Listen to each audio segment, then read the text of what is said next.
श्री गुरुदेव दत्त. नमस्ते स्वामी भक्तांनो, स्वामी साथ या चॅनलमध्ये आपले स्वागत आहे. पुढील काही दिवसांमध्ये आपण संपूर्ण श्री नृसिंह सरस्वती चरित्रामृत ऐकणार आहोत. यातील अध्याय पहिला, अवतरती श्रीपाद श्रीवल्लभ.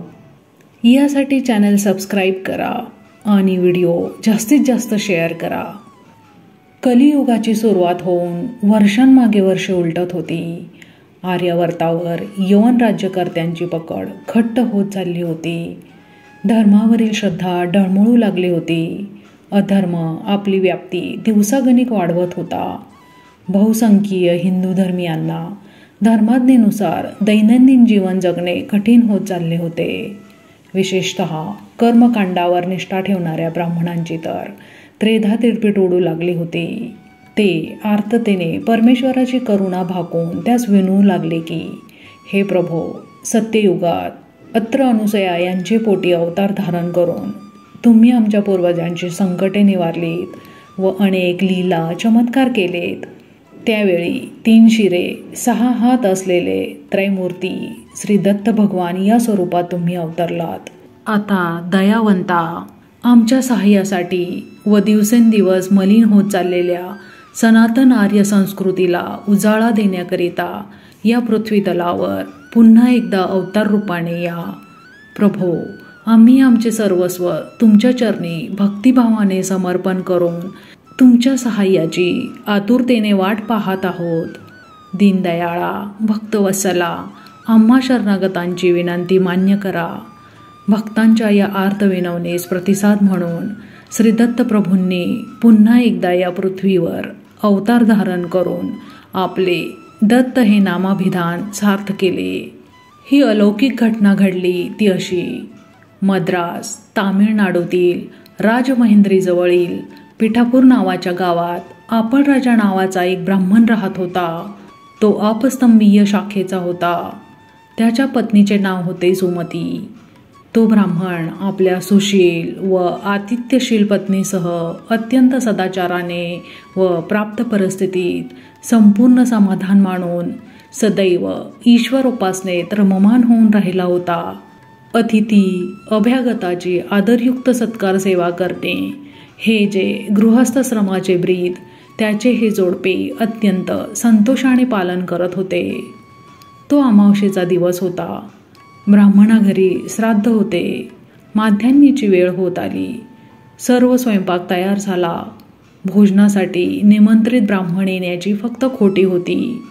बराच वेळ पाहून त्यांना घेऊन येण्यासाठी आपण राजा घराबाहेर पडला. सुमतीही ईश्वराचे नामस्मरण करत ब्राह्मणांची वाट पाहत बसली. एवढ्यात, माई, भिक्षा वाढा असे आपल्या दारी उच्चारलेले शब्द तिच्या कानी पडले. माध्यान्ही जो कोणी भुकेलेला तहानलेला येईल त्याचे नाव, गाव, जातपात न विचारता स्वागत करण्याची या घरची रीतच होती. त्याला दत्तगुरूच समजून कृतज्ञतेच्या भावनेने पोटभर निर्मळ अन्न देऊन संतुष्ट केले जाई. असे हे गृहस्थ धर्माचे ब्रीद काटेकोरपणे पाळण्याचे या ब्राह्मण जोडप्याचे व्रतच होते. तेव्हा अतिथीचे शब्द कानी पडताच सुमती मोठ्या लगबगीने बाहेर आली. पाहते तो दारात भुकेने व्याकुळलेला पण तेजस्वी चेहऱ्याचा एक वृद्ध उभा असलेला तिच्या दृष्टीस पडला. तिने त्या वृद्धास आत बोलावून आसन दिले व बसण्यास सांगून ती भिक्षेचे ताट घेऊन येण्यासाठी आत गेली. आत वळताच श्राद्धाचे ब्राह्मण जेवले नसताना अतिथीस भिक्षा कशी वाढायची हा प्रश्न तिच्यासमोर उभा राहिला. पण लगेच तिने विचार केला की येणाऱ्या अतिथीला आपण भगवान दत्तगुरूंच्या स्वरूपात पाहत असतो, तेव्हा आता दारी आलेल्या त्या परमेश्वराला संतुष्ट करण्यात पाप नाही. या विचारानुसार ती गंधाक्षदा, पाणी व भिक्षेचे ताट घेऊन बाहेर आली. अतिथीस प्रत्यक्ष परमेश्वर मानून त्याचे पाद प्रक्षालन केले. गंधाक्षदा लावून त्रिवार वंदन केले व निरीच्छपणे मोठ्या कृतज्ञतेच्या भावनेने त्यास ते पक्वान्नयुक्त जेवण वाढले. अतिथी पोटभर जेवला. त्याने तृप्तीचा ढेकर दिला. सुमतीचा हा भाव पाहून अतिथी संतुष्ट झाला. क्षणार्धात सुमतीस आपल्यासमोर अतिथीऐवजी 3 शिरे 6 हात असलेले व शंख, चक्र, त्रिशूळ, डमरू, माला, कमंडलू हाती धारण केलेले साक्षात भगवान श्री दत्तात्रय उभे असलेले दिसले. ती दिडमूड झाली, आनंदाने बेहोश झाली. तिला शब्दोच्चार करवेना. डोळ्यांतून आनंदाश्रूंचा पूर वाहू लागला. काय करावे, काय बोलावे ते तिला कळेना. तिने अक्षरशः त्यांचे पायी लोळण घेतली. चरणांस प्रेमभराने मिठी घातली व चरणद्वय प्रेमाश्रूंनी धुवून काढले. महाराज तिचा हा निशब्द परमोच्च भक्तियुक्त प्रेमभाव पाहून संतुष्ट झाले व म्हणाले, आई, मी तुझ्यावर संतुष्ट झालो आहे. तुला काय पाहिजे तो वर माग. मी तुझी इच्छा, मग ती कोणतीही का असेना, सर्वार्थाने पूर्ण करेन. तुला माहीतच आहे की माझ्या कोशात अशक्य हा शब्दच नाही. तेव्हा मन मोकळेपणे काय हवे ते माग. परमेश्वराचे हे अमृतमय शब्द ऐकून विनयाने नतमस्तक होऊन सुमती म्हणाली, हे प्रभो, तुझे बोल खोटे कसे होतील. हे दयानिधे, तू ध्रुवाला अक्षयपद दिलेस, बिभीषणाला सुवर्ण लंका दिलीस. तू प्रसन्न होता उणीव ती कशाची भासणार. हे कृपाळा, मला तू आई म्हणून हाक मारलीस, ती ऐकून माझे कान धन्य झाले. खरंच का रे देवा, तुझ्यासारख्या विश्ववंदनीय पुत्राची आई होण्याचे भाग्य मला लाभेल. देवा, तू वर माग असे सांगून पुढे असेही म्हणालास की तुझ्या कोशात अशक्य हा शब्दच नाही. तेव्हा तुझ्या या शब्दांवर विश्वासातून एकच मागणे पदर पसरून मागते. देवा, माझ्या पोटी तुझ्यासारखाच ज्ञानी, विश्ववंदनीय व दीर्घायुषी पुत्र जन्म घेईन व त्याची आई होण्याचे परमभाग्य मला या जन्मीच लाभेल. असा आशीर्वाद दयाळा या अभागिनीस दे. मला अनेक पुत्र झाले, पण 2 वगळता सर्व मृत्यू पावले. राहिले जे 2, त्यातील एक आंधळा तर दुसरा लंगडा. या दुःखाने क्षणोक्षणी आतल्या आत रडत हा जीव जगत आहे. तेव्हा हे भक्तवत्सला दयाळा, आता ही माझी एकमेव मागणी पूर्ण कर व तू आई म्हणून जी हाक मारलीस ती सार्थ कर. यावर श्री दत्तात्रेयांनी तथास्तु म्हणून तिला सांगितले, तुला माझ्यासारखाच कुलतारक पुत्र होईल व तुझी कामना लवकरच फलद्रूप होईल. पण एक गोष्ट लक्षात ठेव की तुम्हा सर्वांनी त्याच्या इच्छेनं रूप वागले पाहिजे. जर कधी त्याची इच्छा अवमानून त्याच्यावर तुमचा कोणताही निर्णय लादण्याचा प्रयत्न झाला तर तो तुमचा त्याग करून निघून जाईल. असे सांगून श्री दत्त भगवान अदृश्य झाले. थोड्याच वेळात निमंत्रित ब्राह्मणांसह आपण राजा घरी आला. भोजनास सुरुवात झाली. आलेले ब्राह्मण संतुष्ट पाहून घराबाहेर पडले. ते गेल्यावर सुमतीने आपल्या पतीचे पाय धरले व त्यांची क्षमा मागून त्यांना सांगितले की आपण आज दारी आलेल्या भुकेलेल्या अतिथीस ब्राह्मण भोजनापूर्वीच अन्न भिक्षा दिली. हे सांगून पुढे घडलेली घटना सर्व तपशिलासह तिने आपल्या पतीस कथन केली. अतिथी भक्त आपण राजा ते ऐकून अत्यानंदित झाला. मोठ्या प्रसन्नतेने त्याने पत्नीचे कौतुक करण्यास सुरुवात केली. यावर सुमती म्हणाली, हे तुमचे कौतुक करणे तूर्त थांबवा.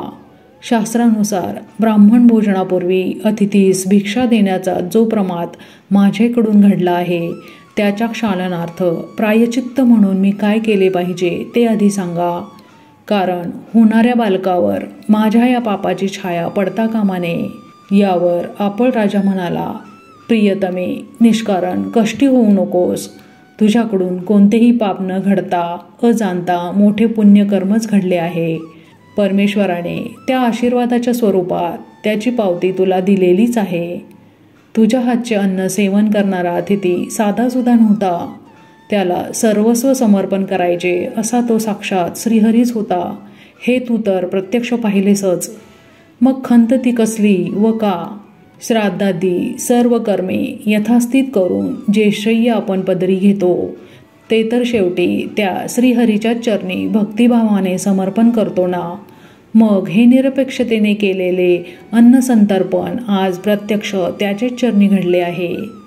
त्याने प्रत्यक्ष समोर येऊन त्या समर्पणाचा स्वीकार केला आहे. याहून आणखी पुण्यप्रद ते काय असू शकेल. तू तर महाभाग्यवान ठरलीस. तुला आज श्री दत्तात्रेयांचे प्रत्यक्ष दर्शन घडले. तेव्हा आता कसलीच खंत न करता आपण दोघेही आनंदात राहून त्या ज्ञानी सुपुत्राच्या येण्याची वाट पाहूया. नंतर त्या प्रत्यक्ष पाहिलेल्या दत्तस्वरूपाचे दिवसेंदिवस ध्यान करीत असता सुमती गर्भवती झाली. दिवस सरकता सरकता तिला उत्तम डोहाळे होऊ लागले. चेहरा अलौकिक तेजाने व प्रसन्नतेने झळकू लागला. रोमरोमात आनंद खेळू लागला. पत्नीची ही स्थिती पाहून आपण राजाच्या आनंदासही उधाण आले. गर्भधारणेनंतरचे 9 महिने 9 दिवस संपले. प्रसूतीचा दिवस उजाडला. तो भाद्रपद शुक्ल चतुर्थीचा दिवस होता. या दिवशी पहाटे सुमतीने देवस्वरूपी पुत्ररत्नास जन्म दिला. आकाशातून पुष्पवृष्टी झाली. देवलोके नगारे वाजू लागले. सर्व दिशा प्रसन्नतेने ओतप्रोत भरल्या. पक्षी हर्षनाद करू लागले. हा शुभ वृत्तांत ऐकल्यावर आपण राजाने स्नान करून विधिवत जातक कर्म पार पाडले. सर्व कुटुंबीय व शेजार पाजारच्या स्त्रिया जमून आनंदगीते गाऊ लागल्या. गावात घरोघरी साखर वाटण्यात आली. सर्वत्र आनंदी आनंद झाला. गावातील विद्वान ज्योतिषांनी जन्मकुंडली तयार करून पुढील भविष्य वर्तविले. बालतपस्वी होईल हा लोकोत्तर विख्यात, दीक्षादाता जगद्गुरु मान्य देव साक्षात. 12व्या दिवशी थाटामाटात मुलाचे बारसे झाले. त्याचे नाव श्रीपाद असे ठेवण्यात आले. वय जसे वाढू लागले तसतसे बाळाचे गुण व बाळाची बुद्धी प्रकाशू लागली. 8व्या वर्षी मौजीबंधन झाले. त्या दिवसापासूनच ब्रह्मचार्याने जे यमनियम पाळावयाचे त्याचे काटेकोर पालन करत वेदशास्त्रांचा अभ्यास श्रीपाद करू लागला. त्याची अलौकिक ग्रहणशक्ती व पाठांतर शक्ती पाहून लोक आश्चर्याने थक्क होऊ लागले व म्हणू लागले की ही कोणीतरी महान व्यक्ती जन्म पावलेली आहे. ईश्वरी अवतारच असणार. आयुष्याचा काळ पुढे पुढे सरकत होता. विवाहयोग्य वय झाले. त्याची संसाराबाबतची उदासीनता पाहून मात्या पित्यांना जरा काळजीच वाटू लागली. पण शेवटी धैर्य एकवटून त्यांनी त्याचे पुढे विवाहाचा प्रस्ताव मांडला. पण श्रीपादाने त्यास विनयाने पण निर्धारपूर्वक सांगितले, जन्मभर अखंड ब्रह्मचर्य पाळून साधू सज्जनांना तत्वज्ञानोपदेश करण्यासाठीच माझा जन्म झालेला आहे. योग श्रीचा मी वल्लभ आहे म्हणून श्री वल्लभ हे माझं नाव समजा. विरक्तीशी मी पूर्वीच विवाह केला आहे. दीक्षार्थी साधू संतांना मुमुक्षितांना ज्ञानोपदेश करत करत योग्य वेळी मी अक्षयधामात जाणार. तेव्हा माझ्या विवाहाचा नाद सोडा. पुत्राचे हे विचार ऐकून श्री दत्तात्रेयांनी आशीर्वाद देते समयी पुत्राच्या इच्छेप्रमाणे वागण्याबाबत दिलेल्या इशाऱ्याची त्यांना आठवण झाली व त्यांनी त्याच्या इच्छेप्रमाणे वागण्याचा निर्णय घेतला. परंतु आईचे ते मन स्वस्थ बसेना. ती म्हणाली, श्रीपाद, तुझ्या इच्छेविरुद्ध आम्ही जाणार नाही. पण तुझ्या निर्णयाने माझी आशा धुळीस मिळाली. तूच एक माझा निर्व्यंग व बुद्धिमान मुलगा. तू मला, तुझ्या पित्याला व तुझ्या या आंधळ्या लंगड्या भावांना आधार देशील व वृद्धापकाळी आमचे रक्षण करशील. ही माझी आशा आता स्वप्नच ठरली. आमचे एक सोड, फारच थोडे दिवस राहिलेत आमचे. पण तुझ्या या अंध पंगू भावांचे काय होणार? त्यांनी कोणाकडे आधारासाठी हात पसरायचा? पुत्रा, असा निर्दय होऊ नकोस. तुझ्यासारखा विचारवंत पुत्र जर आमच्या या दयनीय परिस्थितीचा विचार करणारच नसेल तर अन्य कोण करणार? जरा आमच्याकडे दयाद्र दृष्टीने पहा. आईचे हे कारुण्याने ओथंबलेले बोल श्रीपादाने ऐकले. त्याने आपल्या दोन्ही भावांना जवळ बोलावले. त्यांना प्रेमभराने अमृतमय दृष्टीने आपादमस्तक निहाळले. बघता बघता चमत्कार घडला. ते दोघेही निर्व्यंग तर झालेच व तेजस्वीही दिसू लागले. हे घडताच दोघाही बंधूंनी श्रीपादांच्या चरणावर मस्तके ठेवली. त्यांना उठवून आपल्याजवळ घेऊन श्रीपाद त्यांस म्हणाला, बंधूंनो, तुमच्या मागे माझे आशीर्वाद आहेत. तुम्ही या पृथ्वीलोकात तसे परलोकातही सुखी व्हाल. त्यानंतर आईकडे वळून श्रीपाद तिला म्हणाला, आई, हे दोघेही तुमची उत्तम प्रकारे सेवा करतील. 100 वर्षे हे जगतील व तू त्यांची नातवंडे पाहशील. या वंशात लक्ष्मी अखंड निवास करून राहील. आता तुला चिंतेचे काहीच कारण नाही, तेव्हा आता मोठ्या आनंदाने मला गृहत्यागाची परवानगी दे. दीक्षार्थी साधू संत माझी वाट पाहत आहेत. त्यांना कृतार्थ करण्यास्तव मला उत्तरेत जाणे जरुरीचे आहे, असे सांगून त्याने मातेचे पाय धरले.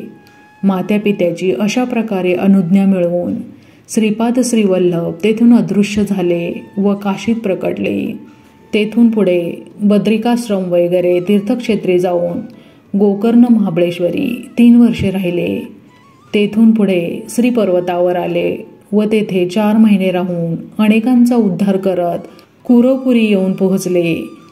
कृष्णा नदीच्या मंगलमय जलाने वेढलेले हे लहानसे बेट रायचूरपासून 16 मैलांवर आहे. तेथे ते कुरवपूर, कुरुपूर, कुरुगड्डी या नावांनी ओळखले जाते. 1.5-2 मैल लांबी रुंदीचे कृष्णा नदीच्या पात्रातील हे बेट नैसर्गिक सौंदर्याने श्रीमंतीने समृद्ध असून योग साधनेस अत्यंत सुयोग्य असे आहे. यामुळे श्रीपाद श्रीवल्लभ आपल्या अवतार समाप्तीपर्यंत या ठिकाणीच राहिले व तेथे त्यांनी भक्तोद्धाराच्या अनेक लीला केल्या. तेथे अगणित भक्त जमा होणे व त्या तीर्थक्षेत्राचा महिमा वाढीस लागणे हे क्रमप्राप्तच होते.